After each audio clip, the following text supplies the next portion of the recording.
Hello, my name is Jonathan Mayhorn. I'm an adjunct faculty with the Systems Engineering and Engineering Management program here at the University of North Carolina at Charlotte. And today I want to answer the question, what is systems engineering? First of all, you've got to start with what a system is. And a system is a collection of different elements that work together to produce greater results than each element could obtain alone. Think of the whole as greater than the sum of its parts. For example, an organization or company is a system. It's made up of people, hardware, software, departments, documents, and policies. And an example would be Ford Motor Company. You've got sales, marketing, engineering, all working together to produce an automobile for the customer. And that's just an example of a system. So what is systems engineering? It's the application of science, math, and business to meet customers' needs throughout the entire system life cycle, or throughout the entire process. And so how is systems engineering different from other engineering majors or from business? Well, it's made up of three major components. You've got engineering management, industrial engineering, and business administration. Now, it's different from industrial engineering in that it has a wider perspective and covers more management topics. It's different from engineering management by it includes more math and science. And it's also different from business administration alone because it solves more technical problems. You're managing technology and people together. So what would you do as a systems engineer? Well, you would oversee engineering, business, and management aspects of a project or system to make sure all those parts are properly working together. Think of the big picture. You manage metrics, such as quality metrics or financial metrics, people, and the schedules of either the project or the people themselves.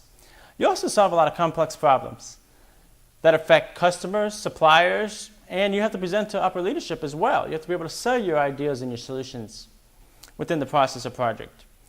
But you would also work on improving existing processes or designing new processes. And some of the sample occupations within systems engineering, there's a lot of them out there if you were to go on Career Builder and apply for a job. But just know that they're all under the umbrella of systems engineering. So you could be a systems analyst, a manufacturing engineer if you're in that particular side, or you could also work in a service-based industry. And you could be a solution architect, project manager, process engineer, quality engineer, reducing defects, improving the quality of the process. And you could be a reliability engineer, making sure that that process or product is reliable for the customer. And you could be a design or development engineer as well. And one hot topic out there, or title out there, is Six Sigma Black Belt, which is basically a process improvement expert. They reduce the defects in a process and save the organization millions of dollars.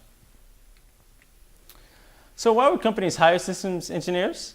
Well, because the truth is industry really needs them. Technology has gotten very complex in the last 30 years, and the employees that work at those companies are struggling to keep up. So industry is really hiring individuals that can work on the business side and the technological side.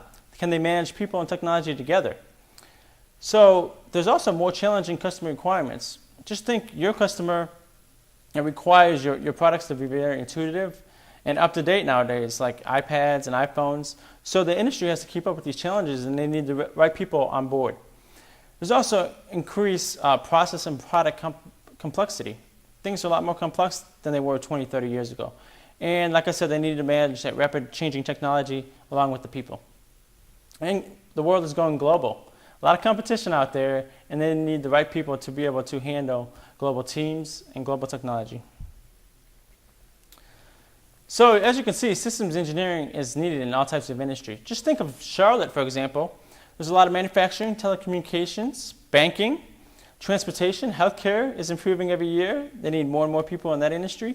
Automotive, agriculture, aerospace, where systems engineering started with the government, construction, criminal justice, retail, environmental systems. The systems are not just within the organization themselves, but can be environmental as well.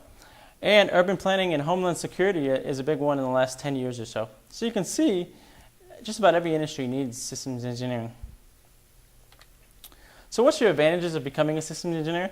There's quite a few actually. You can learn more than a typical engineer would. You get a lot of project management expertise, which is much needed in the industry. You learn how to control the processes and improve the quality. And you never get bored. Every day is a challenge. I've been doing this for 15 years, and I never get bored. It requires you to be a lifelong learner. You always got to keep up with the latest technology, latest certifications. And you expand your creative side. Typical engineers use the mathematical, organized side of the brain, but this challenges you to use the other side of the brain, which is more creative, holistic, imaginative, the design side. But you also make a difference. You impact the bottom line of the company. So they're not going to cut the person that's saving millions of dollars or improving the processes or completing the projects. And you're a change agent. You really do lead change, which is not easy to do, but you get that training within this program and within this industry. Don't just take my word for it. CNN Money in November 2009 did a study of all the jobs out there, all the different careers, and they weighted a lot of different factors, but the number one job at that time was systems engineering. It had a median salary of $88,000, which is pretty good, and the top 10% made $130,000 or more, and that's with 2 to 7 years of experience, not just right out of college, but a couple years later. But it wasn't just the money that was important to everyone, it was the high job satisfaction.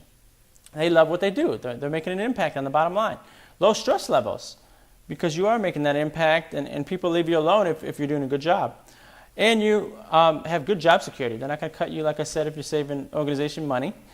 And it's challenging. Every day is a challenge, and people like challenges. So is it right for you? Ask yourself these questions. Do you like dealing with people and technology, like I mentioned? You like to communicate a lot? Do you like working in teams? Just about everything we do here in the systems engineering program is team-based. And would you like to combine that engineering and business knowledge together? Do you like to solve problems? You got to be a good problem solver. And do you enjoy using computers to help make those decisions? You also use people, picking the brains of everyone on your team to make decisions, but you also use computers to help you reach data-driven decisions. And would you like to be a strong communicator? You develop that skill constantly every day. And would you like to develop yourself as an effective leader, to be able to move up into the ranks of management someday? And would you like to climb the career ladder? You'll definitely do that, rise above the ranks of the engineers and be able to manage the engineers and the technology together and be able to talk to leadership. It's basically almost like a leadership development program. So what would you learn if you came to UNC Charlotte for systems engineering? Well, we use systems modeling and optimization. Say Ford Motor Company wanted to test an engine, or rather than producing a bunch of pilots and a bunch of engines, within those tests, they might model it on the computer to save millions of dollars to see if that engine really works for that car. We also teach design, planning, and analysis. Decision and risk analysis, you have to mitigate or lower the risk before you roll out new solutions or products. And project management, like I mentioned before. Engineering management, be able to manage those engineers and technology. Supply chains and logistics are going global. You need to be able to manage those end-to-end nowadays. And be an effective presenter or communicator. You learn that in just about every class. And of course, we put some global dynamics in there so that every project has a little bit of global aspect within it, since the world is a lot smaller than it used to be. So if you're interested, please visit our website at scene.uncc.edu. And you can take a brief survey once you're there. And it's about 6 questions. And it just asks you typical things about math and science and business to see if this would be a good fit for you or not. And you can always contact us through email at uncc-scene@uncc.edu. Someone will be in touch with you to give you some more information on the program. Thank you and have a wonderful day.